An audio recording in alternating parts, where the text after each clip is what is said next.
Good day to you. God bless you. Say, welcome to the Shepherd's Chapel. Welcome to this family Bible study hour, ready to get back in our Father's Word. Jacob faring pretty good with his father-in-law Laban, who also was his uncle. And his cattle deal is coming along real good because he was practicing some of the first animal husbandry mentioned in the Father's Word. And you know, some are going to say, well, he was cheating a little bit. No, now don't get nervous. You're going to find out this was God's idea, okay? You're going to find out that God arranged it. Why? God arranged it because he was blessing Jacob. And old Laban was trying to use him and deceive him, and God observed and saw to it that Jacob always ended up with the better end of the deal. We'll prove it in the next chapter. So we'll pick it up with chapter 30, verse 41. Let's go with it. And it reads, "And it came to pass, whensoever the stronger cattle did conceive, that Jacob laid the rods before the eyes of the cattle in the gutters, that they might conceive among the rods." In other words, he had his streaked and speckled rams and he-goats there, and he only bred the stronger animals. 42, with his markings, okay, 42. "And when the cattle were feeble, he put them not in.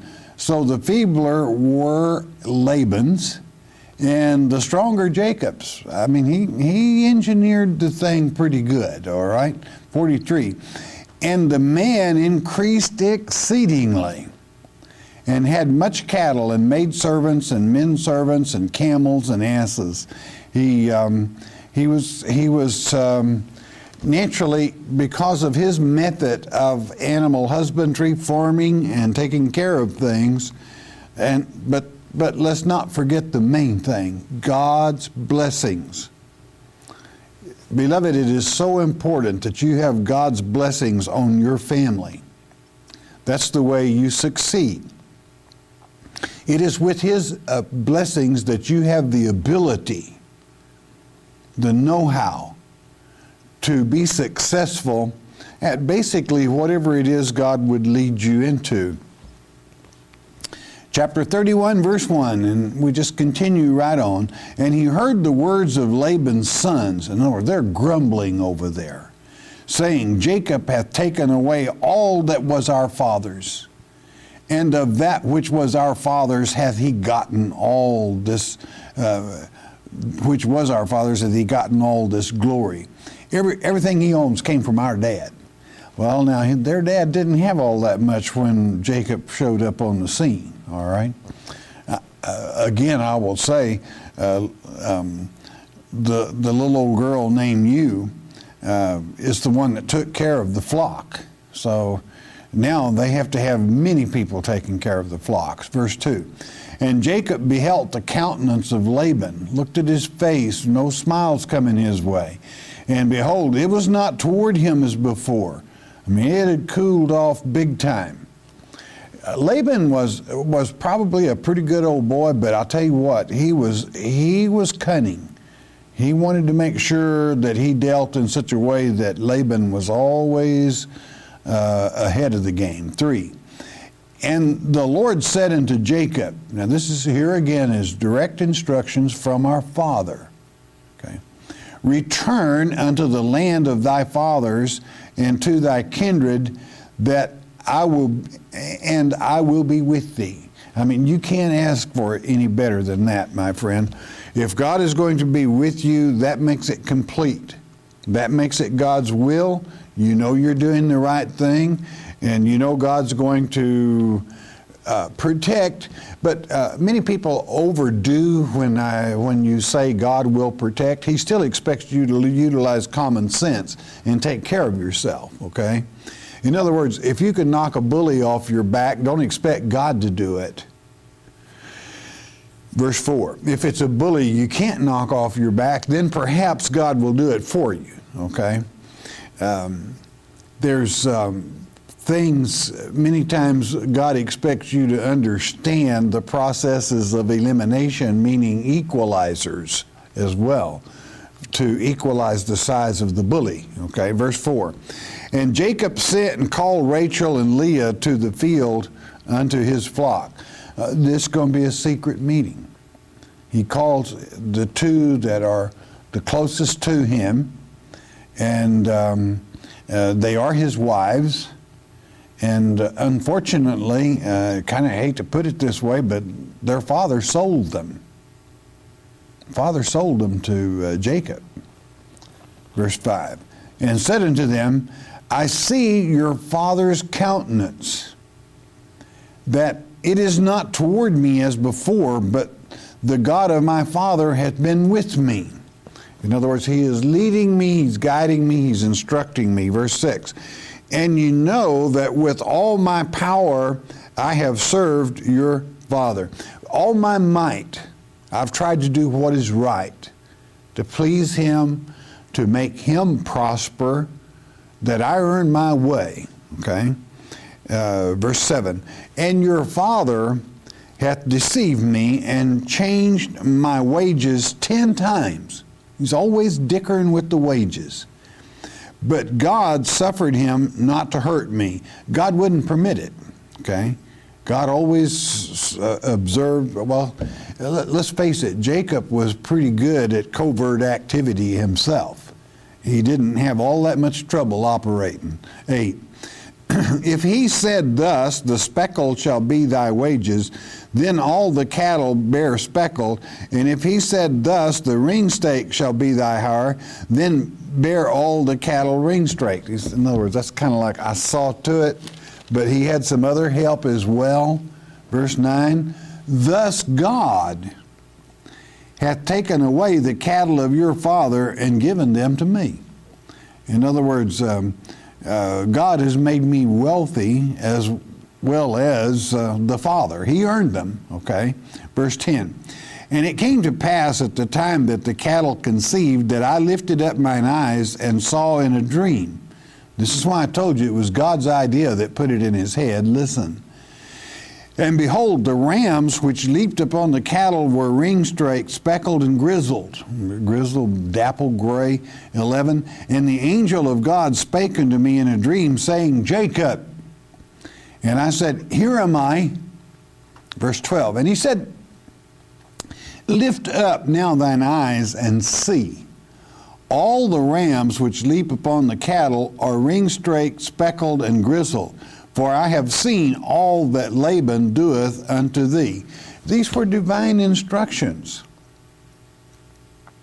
When Jacob went down and peeled the poplar and so forth and made his corrals and his chutes, it was the idea was given to him by God himself through the angel of the Lord. So we really can, you want to be careful in judging someone that's calling him a Sharpie because it was God that told him how to do it, okay? Very successfully. 13. I am the God of Bethel, where thou anointest the pillar. In other words, God's still speaking to Jacob, where you slept on that pillar, and then you anointed it for a pillar, and called it Bethel, house of God. I'm there, and where thou vowest a vow unto me, now arise and get thee out of this land and return to the land of thy kindred.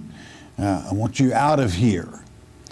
Now, of course, they're doing this kind of secretly. He sent for his wives and had them meet him in the field. And remember, it was Laban that said, I want them set quite a ways over apart. Mainly because he had all pure cattle and he didn't want the ringstraked and all of them mixed up with his. Although, inasmuch as Jacob and Almighty God kind of took care of business, it wasn't exactly as Laban felt. Verse 14, and Rachel and Leah answered and said unto him, is there yet any portion or inheritance for us in our father's house? Verse 15, are we not counted of him strangers? He treats us like foreigners. We're his daughters. He doesn't pay any attention to us. For he hath sold us, and hath quite devoured also our money. The dowry, the whole thing, he kept it himself and sold us. Now, you can see that these two girls, they as well felt they had been, well, you could almost say prostituted if you wanted to. I mean, they felt like they had been sold out by their father, and they didn't receive any of the dowry. Verse 16, and for all the riches which God hath taken from our father, that is ours and our children's, now then, whatsoever God hath said unto thee, do. You do it. You carry on. Well, what they're kind of saying here, our father's mistreating us in the first place. You're the husband. Whatever God, who is blessed, it was obvious, had blessed them and made them rich, you do it. Verse 17, and then Jacob rose up and set his sons and his wives upon camels.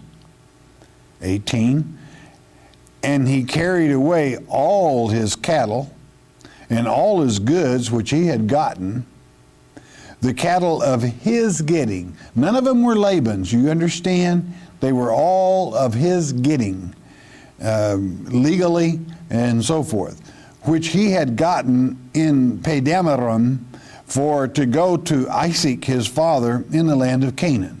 In other words, they were saddled up, they were ready to travel, and they were going to travel. Why? Well, God had ordered him to. Now, again, many would say, well, wonder why God was so good to Jacob that he would give him hand-on information. Well, hey, he's been there 20 years. Okay. And he worked 14 of those years for the wives. And the other 6 or 7 for cattle that he would be taking with him. And now he, without saying goodbye, the contract is over, he's leaving out. Okay, and some might say, well, why? Because God told him to. That's why. And as you know, if a man's countenance is against you, he did not know what to expect from Laban or Laban's sons. Evidently, those sons, not necessarily Laban, but those sons were saying some pretty hard things that they would like to do. 19.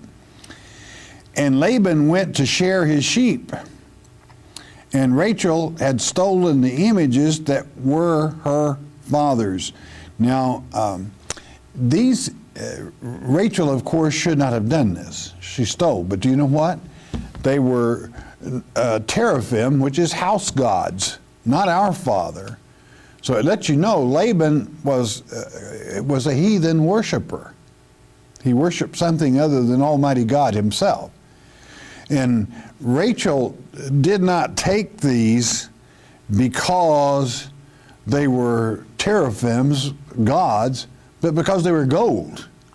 She intended to have some of her heritage, and she took them. She was a pretty sharp gal. She figured she had them coming.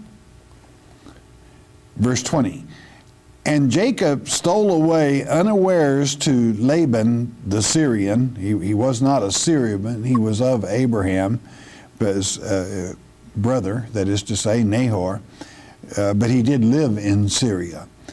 In that he told him not that he fled. They just slipped away in the night, and there was quite a few miles between them. But now Laban's gone out to share the sheep, so he's going to find out. 21. So he fled with all that he had, and he rose up and passed over the river, this would be the Euphrates, and he set his face toward the Mount Gilead, the rocky region. He took off in that direction. He's headed home. Verse 22. And it was told Laban on the 3rd day that Jacob was fled. They're gone. I mean, they have moved everything. 23. And he took his brethren with him and pursued after him 7 days' journey. It was 3 when he found out, and it takes him 7 days to catch up to him. And they overtook him in the Mount Gilead. 24. And God came to Laban the Syrian in a dream by night. This is God taking care of Jacob, okay? And said unto him, take heed that thou speak not to Jacob either good or bad. In other words, don't you go trying to lay some curse on him or getting angry at him or anything of that nature. You be real careful what you do. Now, when God spoke to Laban, that might pull him away from his little teraphim gods, and decide that there was a little more to Jacob's God, and he knew that Jacob was blessed by God. So he would listen. 25. Then Laban overtook Jacob. Now Jacob had pitched his tent in the mount, and Laban with his brother pitched in the Mount of Gilead. They kept them a little distance there, and they're no doubt stalking each other and sizing each other up. 26. And Laban said to Jacob, what hast thou done that thou hast stolen away unawares to me, and carried away my daughters as captives taken with the sword? Now that's a lie. That is an absolute lie. Jacob has taken away his daughters. They're not his daughters anymore as far as parentship, as ownership. I'll use the term, though it's distasteful to me. Jacob bought them, married them. They were his wives. And as if Jacob had armed himself and taken them by force, the girls were ready to go. Again, Laban is kind of a Sharpie, okay? What is he doing? Well, he's going to make it seem that this whole thing is Jacob's fault. It's called the old passing the blame game, okay? Verse 27, wherefore didst thou flee away secretly and steal away from me? That means haste away from me. And didst not tell me that I might have sent thee away with mirth and with songs, with tabret, and with harp? We could have had a big party, a big send-off, I'll bet. Okay, verse 28. I mean, he would have tried to sharp him into 7 more years for some reason, all right? 28. And hast not suffered me to kiss my sons and my daughters? Thou hast now done foolishly in so doing. Now, Jacob hadn't done foolishly. If anything, Laban was very neglectful of his daughters, his grandchildren, and his countenance had fallen. He wasn't even being friendly to Jacob. So he's really playing the old pass the blame game here, okay? Don't overlook that fact. 29. It is in the power of my hand to do you hurt. I could harm you. But the God of your father spake unto me yesternight, saying, take thou heed that thou speak not to Jacob either good or bad. I was warned by your God. This lets us know that Laban didn't put all of his faith in those house gods, okay? Verse 30, and now, though thou wouldest needs be gone, because thou sore longest after thy father's house. He knew it. Laban knew he was homesick. Yet wherefore hast thou stolen my gods, lowercase g. Got it? Now, understand, Jacob doesn't know that Rachel has these gods. There is one thing Jacob would not do, and that is steal. He is going to be a very unhappy camper at that statement. Very unhappy. Almost ready to fight, quite frankly. 31. And Jacob answered and said to Laban, because I was afraid, for I said, peradventure thou wouldest take by force thy daughters from me. He's giving the reason he slipped away undetected. 32. With whomsoever thou findest thy gods, your little old teraphim, let him not live. Before our brethren discern thou what is thine with me. Well, you discern among us, look, and take it to thee, for Jacob knew not that Rachel had stolen them. Now, unfortunately, Jacob probably passed the death sentence on Rachel when he says this. It would not be the father that would detect that she was the one that had them, but she would, with the birth of Benjamin, she would die. She was taken, which would be a while down the road here, verse 33. And Laban went into Jacob's tent, and into Leah's tent, and into the two maidservants' tents, but he found them not. And then went he out of Leah's tent and entered into Rachel's tent. Uh-oh. 34. Now Rachel had, she's sharp, okay? Now Rachel had taken the images and put them in the camel's furniture. This is a saddle, we'll call it, okay? And a very comfortable woman's saddle. And set upon them, and Laban searched all the tent, but found them not. She's sitting on them. 35. And she said to her father, let it not displease my Lord, that I cannot rise up before thee, for the custom of women is upon me. And he searched, but found not the images. His deceit was tricked by his own daughter's deceit, okay? Maybe we should just call it shrewdness, okay? 36. And Jacob was wroth and code with Laban. This means he was ready to fight. Okay. He was hot with anger because he had never stole anything in his life. And here he's under this accusation. And Jacob answered and said to Laban, what is my trespass? What is my sin that thou hast so hotly pursued after me? You treat me like a criminal. He was an unhappy camper, okay? His temper was triggered. 37.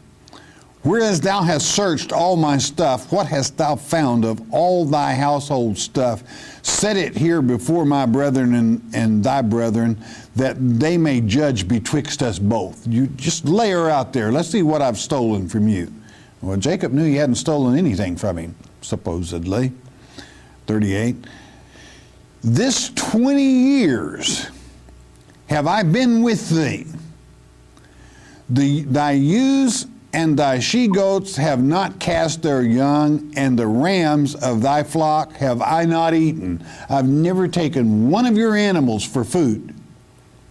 39. That which was torn of beast I brought not unto thee. I took the loss.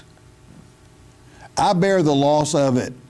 Of my hand didst thou require it, whether stolen by day or stolen by night. This means whether it was by day or night, not necessarily as we take the word stolen, all right? He was always on guard. If something died or was killed or lamed, he took the cost. 40. Thus I was. In the day the drought consumed me, it was hot out there and dry. And the frost at night, it was cold, and my sleep departed from mine eyes. It was very uncomfortable out there. I did this for you, is what he's saying. 41. Thus have I been 20 years in thy house.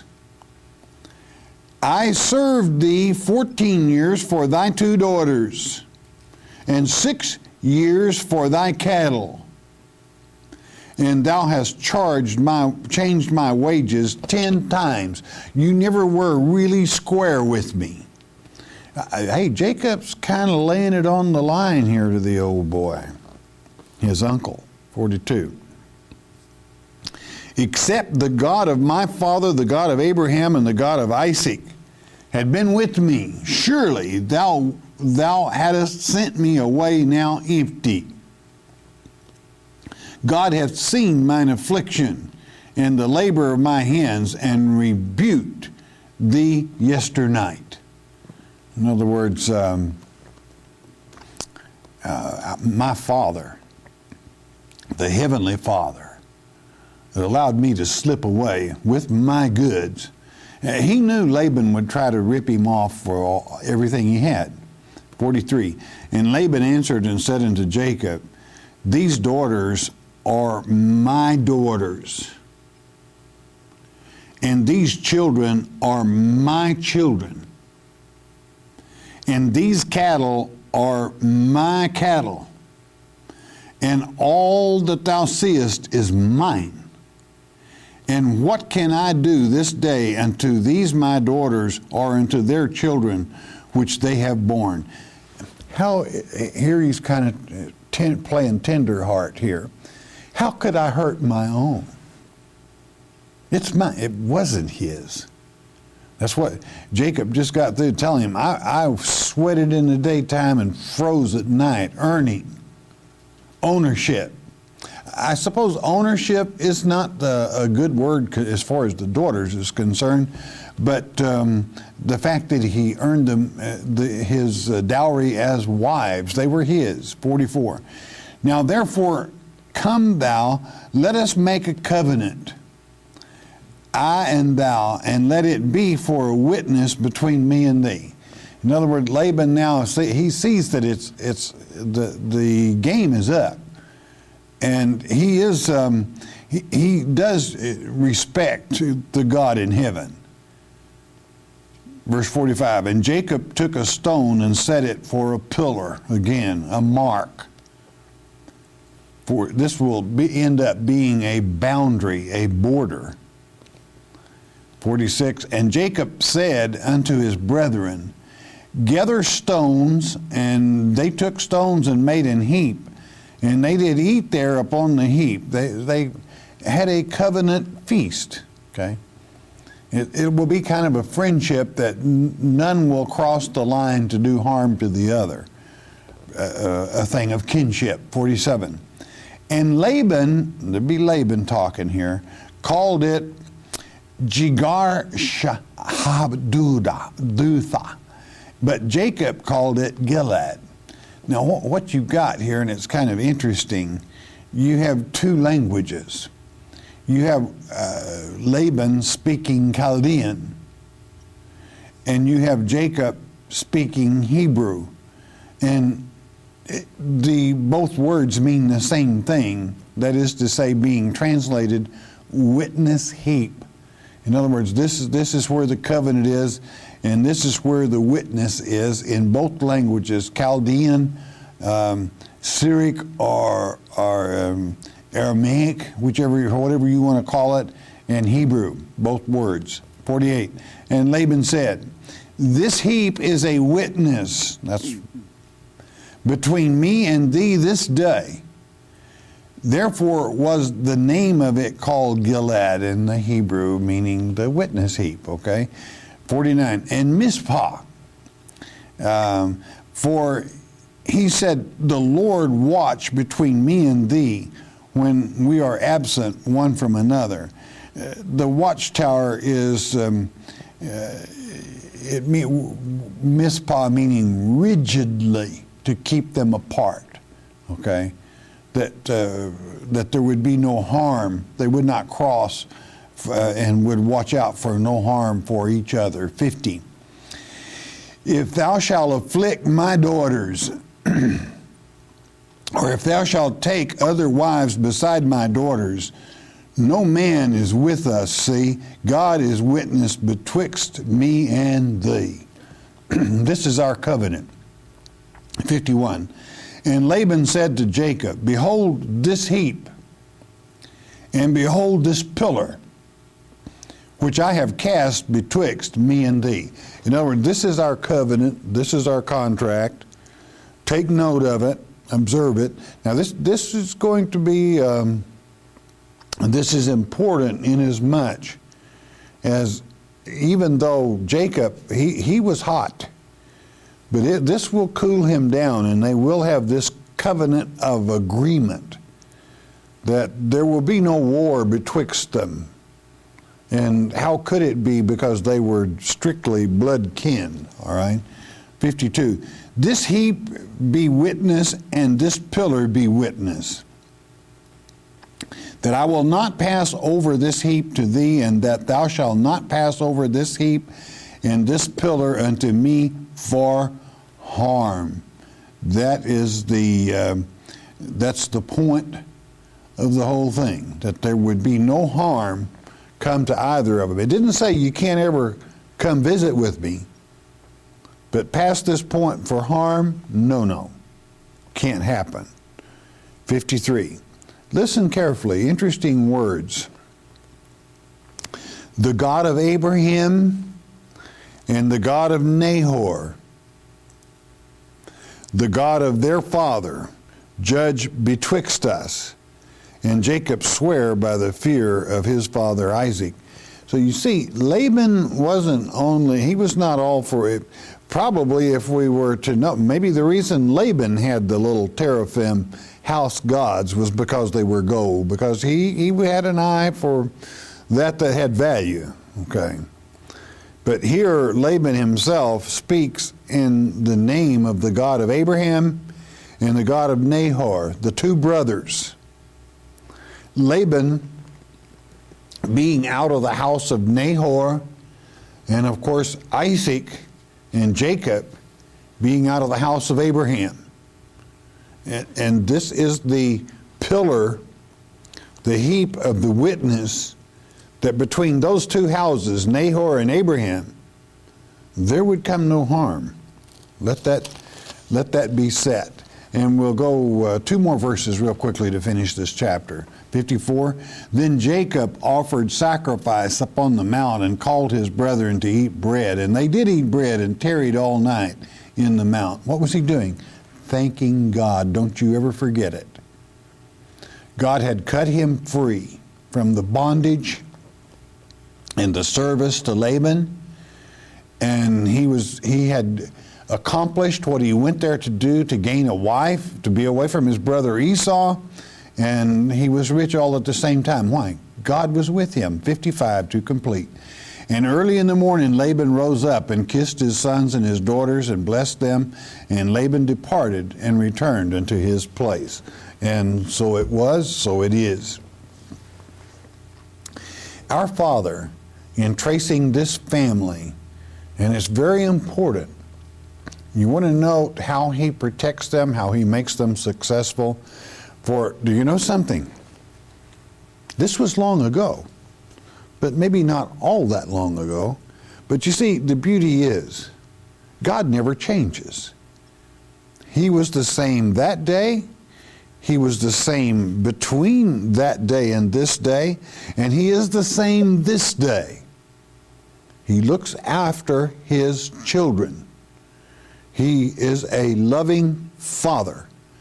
But until you learn the history of our people and why God led as he led and prospered as he prospered, corrected and chastised as he corrected and chastised, then it's difficult to pick up on the love of our Father. Don't miss any of these lectures in Genesis. All right, bless your heart. You listen a moment, won't you please?